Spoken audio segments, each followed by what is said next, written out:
Chapter 7. I was too frightened to cry out again.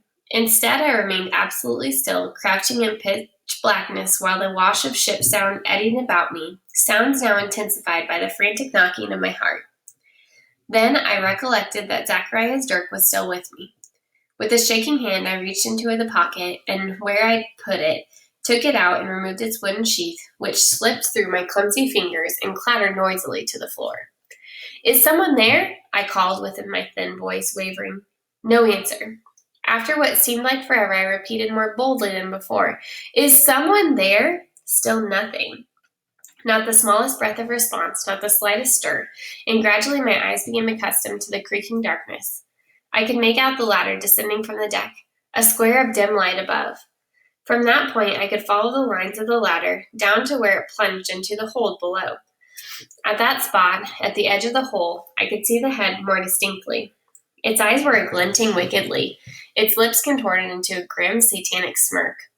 Horrified, I nonetheless started back, and the longer I did so, or I stared back, and the longer I did so, the more it dawned on me that the head had not in fact moved, not at all. The features I saw remained unnaturally fixed, and finally I found the courage to edge aside my fear and lean forward, the merriest trifle, to try and make out who or what it was there. With the dirk held awkwardly before me, I began to crawl forward. The closer I inched, the more distorted and grotesque grew the head's features. It appeared to be positively inhumane, meaning not really human.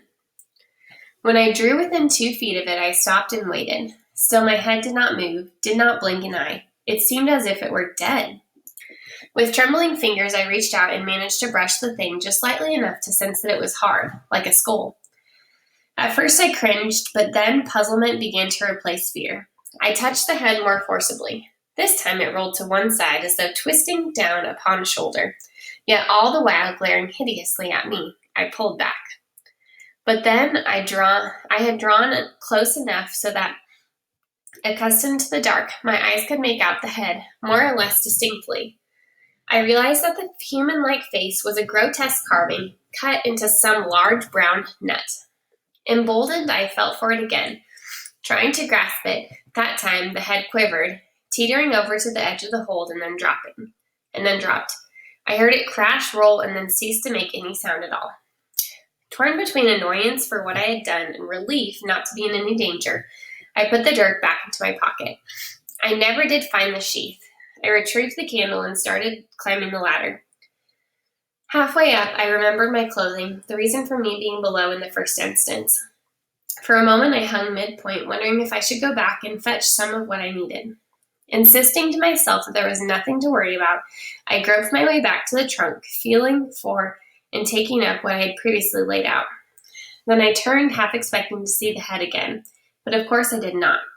And rung by rung, squeezing clothing and books under my arms, climbed to the top of the ladder. After closing the hatch's double doors, I crawled out from beneath the table and retreated hastily to my cabin.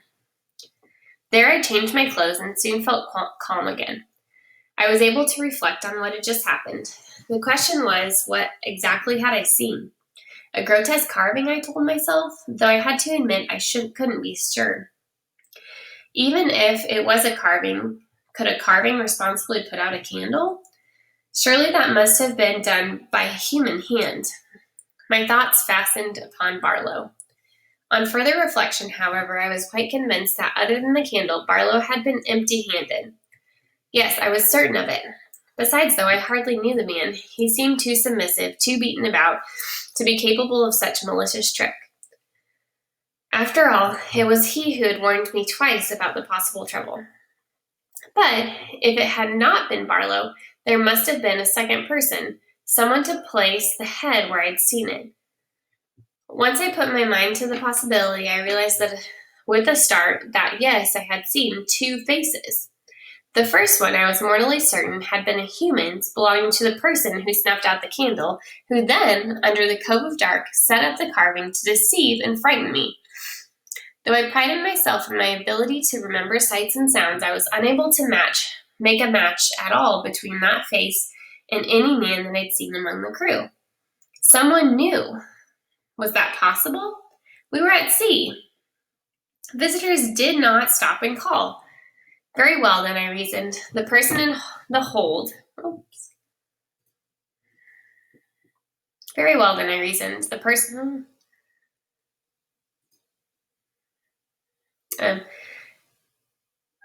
in the hold had been someone I simply had not recognized. After all, my sighting was the quickest of glimpses. But if I could not identify who it was, then the next question became, why had he shown himself? And why indeed to frighten me? I had no doubt about that. Well then, to what end? To make me think that what I'd seen was not real. I recalled Barlow's words. Perhaps I was being warned. But why, I wondered, would anyone want to warn me?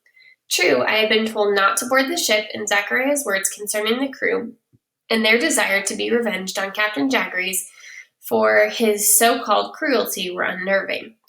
Even if I did not believe them. Then, too, I reminded myself of the captain's own warning that the black man had given to exaggeration. There were too many puzzles, too many complexities. Unable to fathom the mystery, I ended up scolding myself, convinced that I was making something out of nothing. This was my conclusion.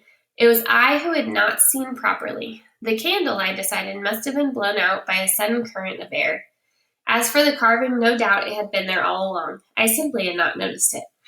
Thus, I forced myself to believe that I had acted the part of a foolish schoolgirl apt to make the worst of strange surroundings. And so I found a way of setting aside my worries and fears.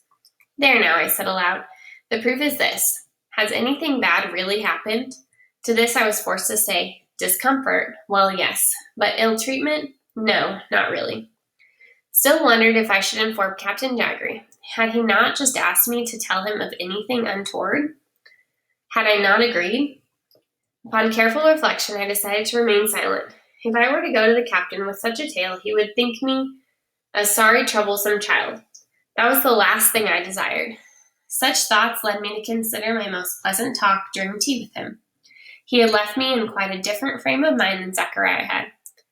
Captain Jaggery and Mr. Zachariah, such unlike men, and yet suddenly I was struck by the thought that each of them, in his own way, was courting me. Courting means, in some ways, dating, but not necessarily dating. Courting means kind of earning her approval.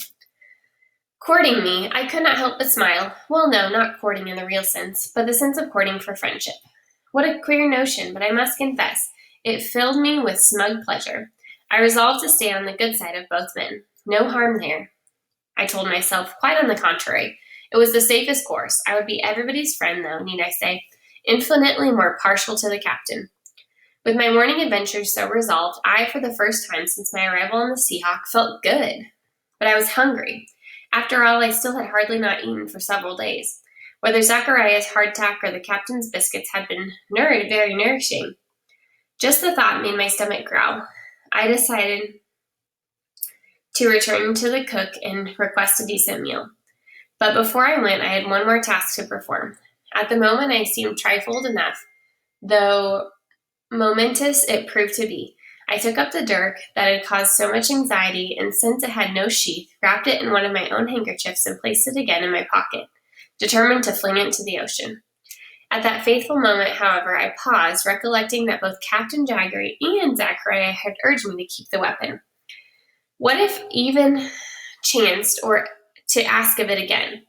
Here I reminded myself that a few moments before that I'd been frightened.